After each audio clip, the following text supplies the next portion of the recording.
London থেকে নেতা তারেক রহমান এসে গুপ্ত শব্দ ব্যবহার করছে। এই গুপ্ত শব্দ রাজাকারের চেয়েও শক্তিশালী শব্দ হয়ে উঠবে ইনশাল্লাহ।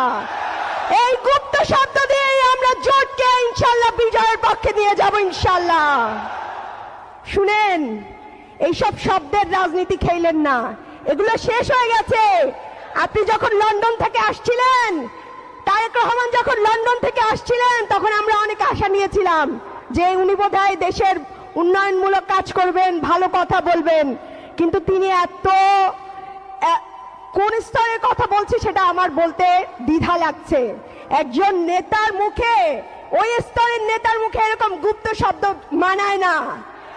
এইসব এক শব্দে হাসিনার পতন হয়েছে। আপনারা যদি এইসব শব্দ ব্যবহার করে মানুষকে ঠেকাতে চান তাহলে কি হবে? জি, শব্দ